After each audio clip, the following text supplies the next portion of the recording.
Rubbing my eyes vigorously failed to alter the scene unfolding before me. The moment my gaze fixed upon it, I found myself doing not just a double take, but a triple take. What lay before my eyes was our house, but it had undergone a transformation and expansion that left it looking markedly different from before.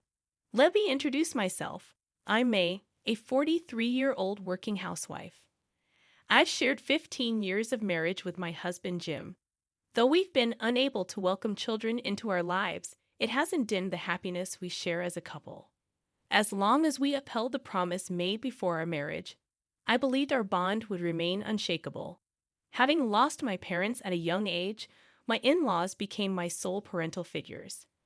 Our relationship had been strong, and our houses were conveniently situated, just a 10-minute bike ride apart. This proximity played a crucial role in maintaining our close-knit family ties. However, the delicate balance was disrupted with the sudden passing of my father-in-law. His collapse at home resulted in an unfortunate demise at the hospital, leaving my mother-in-law grief-stricken. To support her during this challenging time, my husband and I took turns caring for her. Our efforts bore fruit, and within 6 months, her emotional well-being improved. As my professional responsibilities grew, I initially viewed it as a positive development. Little did I know, the peace was short-lived. My mother-in-law's visits to our house surged dramatically, becoming a daily ritual without respite. During the bustling morning hours, she would freely let herself in, using the spare key I had regretfully given her, insisting that she was there to tend to the house and urging me to head to work without worry. Faced with this daily intrusion, I contemplated discussing the matter with my husband. However, his absence upon my return from work, coupled with his early departure and late return, made finding an opportune moment for that conversation challenging. In his place, my mother-in-law awaited, asserting her intention to look after the house. She lingered throughout the entire day, and one evening, utterly drained to the point of speechlessness, I returned home. The shock hit me as I entered the bedroom to change, my exclamation of surprise likely echoing through the house. A colossal vase, entirely unfamiliar to me, occupied a prominent spot beside the bed. Hurrying back to the living room, I discovered my mother-in-law casually munching on rice crackers, their crumbs scattering onto the floor mat. Ignoring the incongruity of the situation, I struggled to find my voice. "Did you go into the bedroom?" I finally managed to inquire. Nonchalantly, she replied, "Yes, I went in." "Did you put that vase there?" I pressed. "Yes, I put it there," she affirmed. It was a massive vase adorned with a Japanese pattern, entirely out of place in our Western-style room. Perplexed, I questioned her choice, to which she responded, "It's a vase. It's obvious by looking." My disbelief intensified as she nonchalantly started eating chocolate, seemingly oblivious to the precious nature of the vase, a gift from a colleague's overseas trip. Frustration welled up within me, but my mother-in-law remained unperturbed. As she enjoyed herself, I voiced my concerns about the vase, questioning its presence in our bedroom. Unfazed, she remarked, "The bedroom was so bland and uninteresting. The atmosphere is much better now, isn't it? It fits so perfectly, like a vase in its rightful place." My bewilderment deepened. If someone found a giant vase beside the bed interesting or atmosphere-enhancing, I felt compelled to question them for an extended period. I couldn't fathom why she brought such an out-of-place item here herself, rather than through delivery. In the midst of my astonishment, my mother-in-law casually asked for dinner, completely overlooking the absurdity of the situation. Fed up, I finally mustered the courage to request her departure. "Can you please go home? If this keeps up, I'll get fed up." Initially, I thought her actions stemmed from loneliness, but now that sentiment eluded me entirely. Despite her endless demands, she busily ordered me around, expressing dissatisfaction with my efforts to maintain the house. Frustration and exhaustion overwhelmed me. Exasperated, I reached my limit, offering her my treasured cookies to expedite her departure. Finally, she left quietly, and in my desperation, I cried out to my husband Jim, pleading for intervention. "Jim, please do something about your mother," I implored. But my husband, seemingly unfazed, dismissed the issue. Well, even if you say so, Mom must be feeling lonely, I guess. Uttering these words, he downplayed the situation, leaving me in disbelief. It felt as though my mother-in-law was attempting to take over our home, a sentiment I struggled to articulate until that moment. However, my husband, remaining indifferent, insisted it was not a problem. Frustrated, I contemplated the implications of allowing things to continue unchecked, realizing it might play right into my mother-in-law's hands. Exasperated, I exclaimed, "Forget about the vase. I think this is a problem."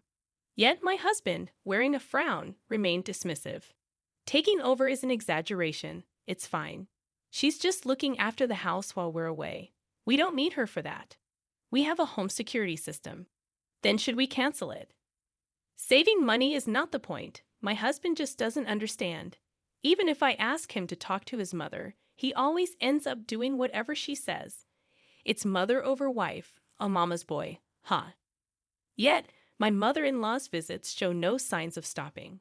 She's staying over more frequently. Is her takeover project progressing smoothly? Why am I have to sleep on the sofa? I miss my bed. After my father-in-law passed away, we felt sorry for her, and perhaps we've been too kind. Is this what they call taking advantage of the situation?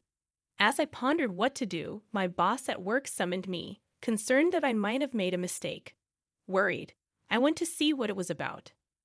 "Think you could go on a business trip abroad?" he said. A business trip overseas. A chance to escape my mother-in-law's grasp and get some souvenir chocolates from a colleague. It's not like that. Being selected for an overseas business trip signifies promise for the future, an unwritten rule in our company. No, it's different. I'm moving up. We couldn't have children, but in return, I devoted myself to my work, and it paid off. It seems God is watching over me. My response? Of course I am. I immediately said okay. "Are you sure it's okay, leaving for a month?" My boss asked. "It's fine. Mom's here after all," I replied. As I looked at my husband, anxious about him taking care of the house in my absence, he confidently smiled and reassured me. But it's his mother that I'm worried about. When I returned from the trip, there might be more pots. "My dear, leave the house to me. I won't let anything bad happen. I'll take care of it until you return," my mother-in-law declared with confidence. It's because of her that I'm worried. In the end, the business trip went too smoothly and got extended. Before I knew it, 3 months had passed, and now I'm back home. Oh, how I've missed this place. Yes, it's nostalgic. Nostalgic? But why is our house under renovation? I closed my eyes for a moment, hoping it's a dream, but when I opened them, it was still the same. What I saw was my home transformed by additions and alterations. I dashed into the house. "Oh, welcome back. You're late," my mother-in-law greeted me nonchalantly. "Mother-in-law, what on earth is going on here?" Well, we're remodeling. We needed to make it a two-family home to live comfortably." "A two-family home?" Then my husband appeared. "Oh, welcome back, May. You were gone for a long time. Dinner will be simple tonight." It's not just about having a simple dinner. Why am I just back from a business trip expected to cook dinner? But that's not the main issue. What have you done without telling me? What do you mean? We remodeled for cohabitation. It's better to have a two-family home, right? Why did you do it without asking me? As I confronted him, my husband looked at me as if it were a trivial matter. "This house is in my name, isn't it? I can do what I want with it." But still. "Oh, come on, stop making a fuss." As I was about to say more, my husband scratched his head in annoyance and looked at me with a changed tone. "It's fine, isn't it? It's more convenient to have Mom around. It'll make things easier for you two, so you can focus on your work. And yet, you expect me to cook dinner? Housework is a wife's duty, right? You've been slacking off for 3 months. You can at least do that." I felt a wave of exhaustion hit me at my husband's words. Slacking off? Did he just say that? How busy I was overseas, working from morning till night. I didn't even have time to buy a single chocolate bar despite being abroad. And the torment didn't end there. Oh, yes, I've turned your room into mine. What? So, where is my room? Did you add it in the extension? There's no such thing. That extension is entirely my living space. But I wanted a room on this side too, so I turned it into a Japanese-style room. What's with the lucky you at the end? I asked, my eyes wide in disbelief. Then, where is my room? That's what I'm saying. You don't have one. What? A daughter-in-law doesn't need her room. Let's see, if I had to say. Your room would be the kitchen, right? Lucky you. I was speechless. She took over my room for herself. And now, while I'm working, she dares to assign the kitchen as my room. A quiet flame of anger began to smolder within me. Then my mother-in-law brought out some documents. You earned money on your business trip abroad, right? Here, take care of this. What is this?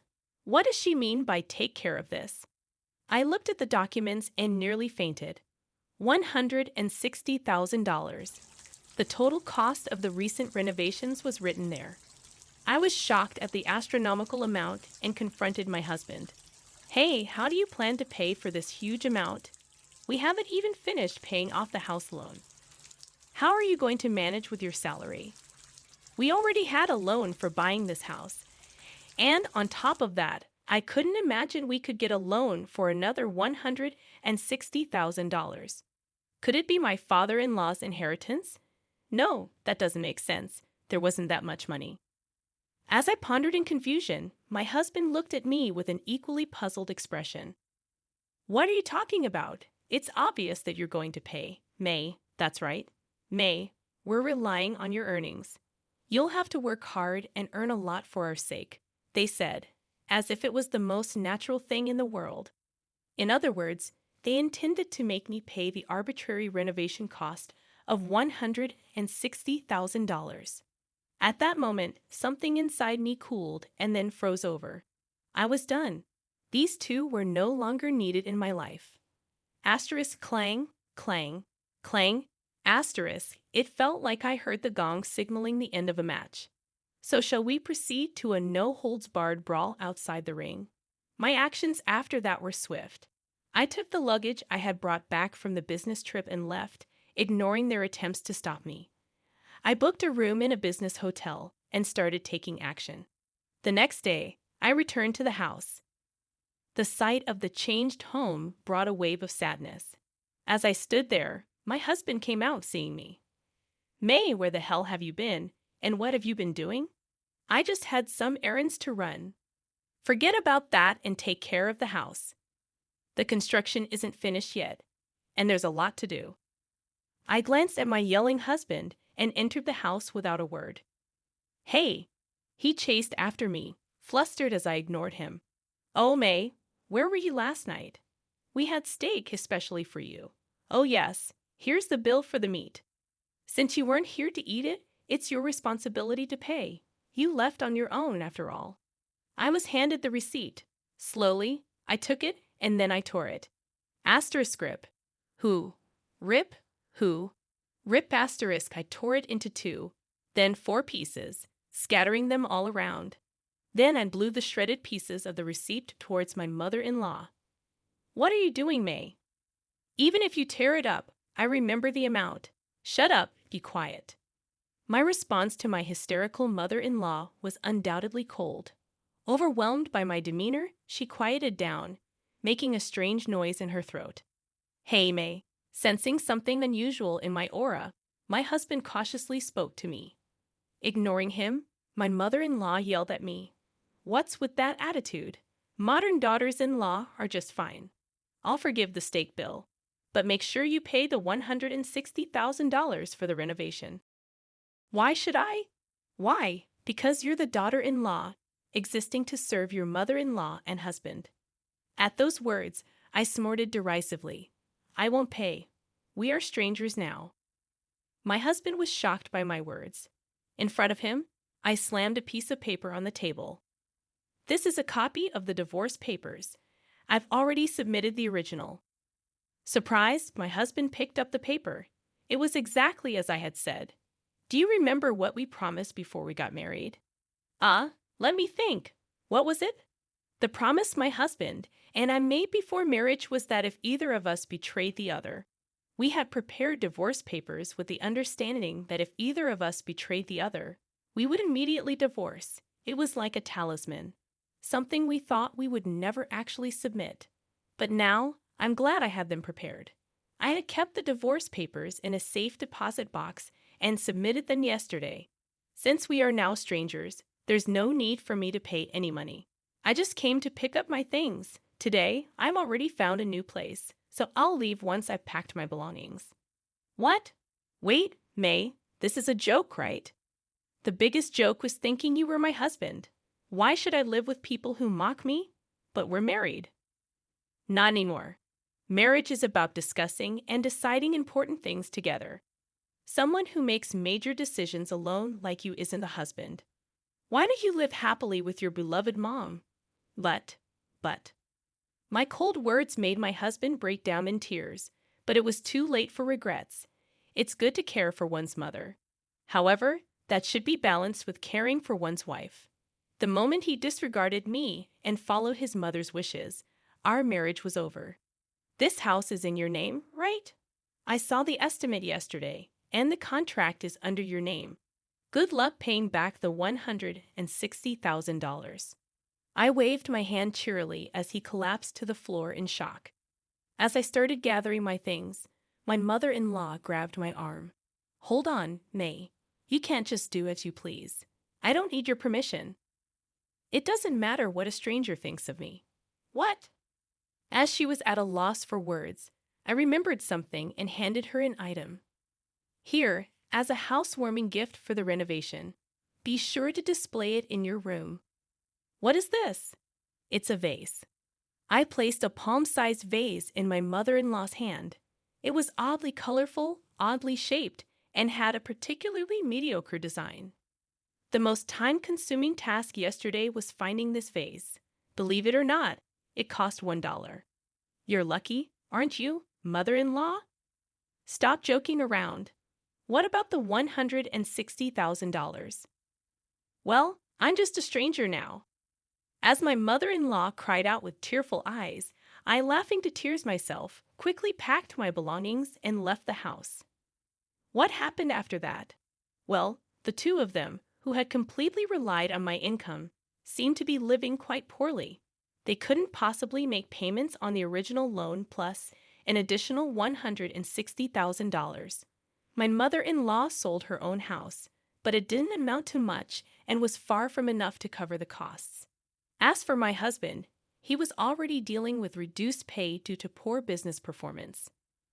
The shock of our divorce might have contributed to him making repeated mistakes at work.